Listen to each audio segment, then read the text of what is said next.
अच्छा, तो आज मैं अपनी इस वीडियो में जावा मेथड्स को थोड़ा-सा डिस्कस करना चाहूँगा क्योंकि मुझे कोई ऐसी वीडियो नहीं मिली जिसके अंदर जावा मेथड्स बहुत ही डिटेल्ड में बताए हुए हों।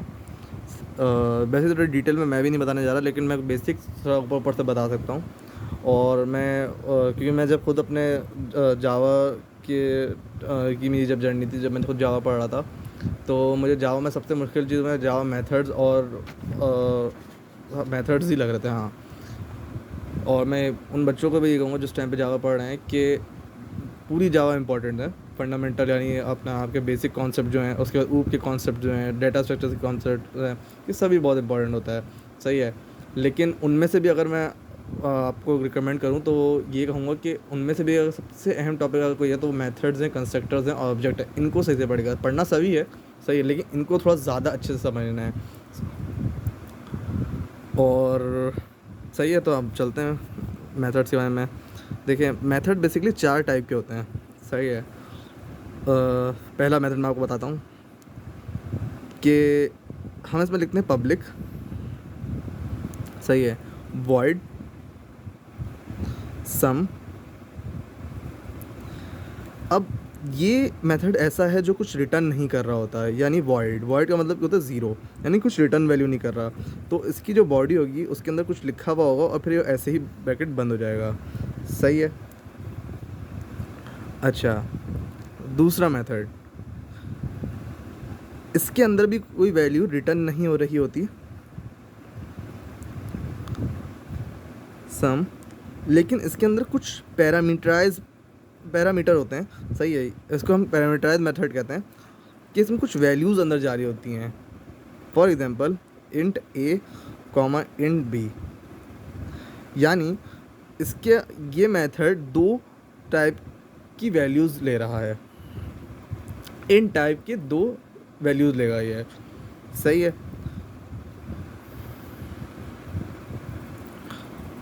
दोनों मेथड रिटर्न कुछ नहीं कर रहे, लेकिन एक पैरामीटराइज है जो दो वैल्यूज़ ले रहा है। इसकी बॉडी भी ऐसे ही होगी, इसमें कुछ लॉजिक होगी और ऐसे ही बंद हो जाएगा। तीसरा मेथड,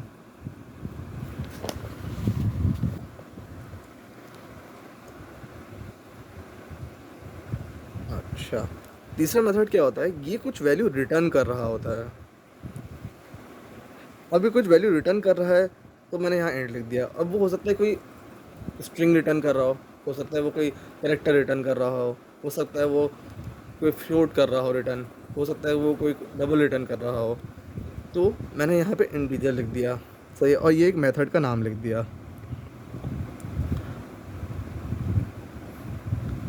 और यहाँ पे वो सिर्फ एक वैल्यू रिटर्न करता है, तो मैंने यहाँ पे रिटर्न किया। और यहाँ पे फॉर एग्जांपल एक वेरिएबल इन टाइप का, फॉर एग्जांपल कोई वेरिएबल था जो मैंने फॉर एग्जांपल यहाँ पे बनाया हुआ है। सही है, in B equals to A plus B कर दिया। सही है, और इसको मैंने कहा कि बी रिटर्न कर रहा है ये। सही है, तो ये एक इंटीजर टाइप का ही वेरिएबल जो है रिटर्न कर रहा है, जिसके अंदर कोई वैल्यू होगी ज़रूर। सही है, for example a plus b की वैल्यू मैंने डाल दी, कोई भी वैल्यू 9 + 5 डाल दिया। सही है, और उसको बी में स्टोर करवा दिया। बी की जो वैल्यू बनेगी वो मैंने कहा कि आप रिटर्न करवा दो। सही है, तो ये होता है ऐसा मेथड जो कोई वैल्यू रिटर्न कर रहा होता है। और कहाँ रिटर्न करता है वो? जहाँ पे ये मेथड कॉल किया जाता है। फॉर एग्जांपल, मैंने मेन मेथड के अंदर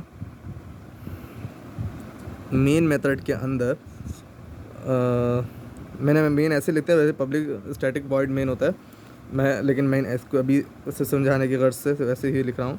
सही। और मैंने मेन किया और मैंने ये कहा कि एक फ़ंक्शन जैसे सम का फंक्शन है, तो मैंने उसको कॉल किया।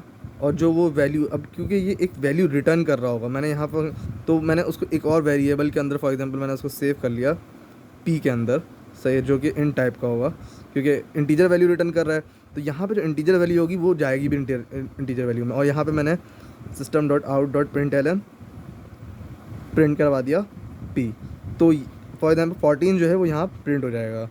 सही है, यानी इसका मतलब ये है, जब मेन मेथड चलेगा ये वो देखेगा कि सम, यानी एक मेथड देखेगा, वो ढूंढेगा सम टाइप का। सही है, फिर वो वहाँ जाएगा, फिर वो देखेगा कि उसके अंदर काम क्या हो रहा है, और फिर वो आखिर में कुछ वैल्यू रिटर्न कर रहा है, तो ये वैल्यू लेके जाएगा इधर सम में वापस। और फिर ये वैल्यू स्टोर हो जाएगी यहाँ पे और फिर प्रिंट हो जाएगी वैल्यू। सही है। अच्छा, फिर एक मेथड होता है जो वैल्यू रिटर्न कर रहा होता है।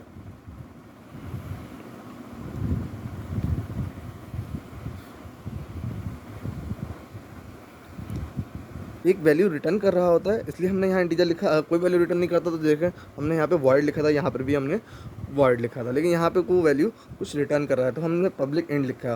तो अब वो यहाँ पे भी वही हो सकता है, वो या तो स्ट्रिंग हो या हो सकता है वो एक अपना कैरेक्टर हो या फ्लोट हो या डबल हो, तो या एक बूलियन भी हो सकता है इवन। अच्छा, और बूलियन जो होगा वो ट्रू या फॉल्स में वो करेगा।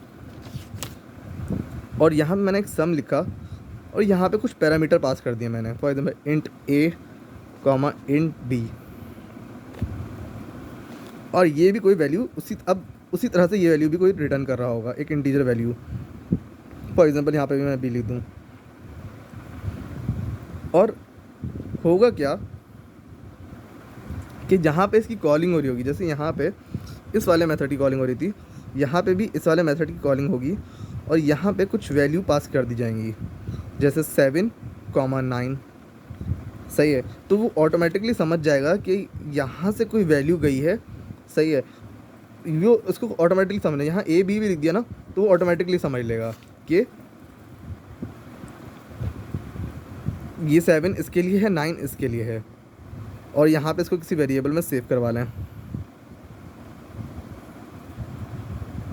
तो हमने क्या पढ़ा कि दो मेथड्स पढ़े जो किस टाइप के हैं, नॉन रिटर्न टाइप के हैं, जो कुछ रिटर्न नहीं कर रहे। सही है, और उसमें एक जो है पैरामीटराइज यानी कुछ वो वैल्यूज़ ले रहा है, और फिर दो हमने उसके पढ़े जो कुछ रिटर्न कर रहा है, उसमें एक वैल्यू कुछ वैल्यूज़ ले रहा है और एक कुछ वैल्यूज़ नहीं ले रहा, कुछ रिटर्न नहीं कर रहा।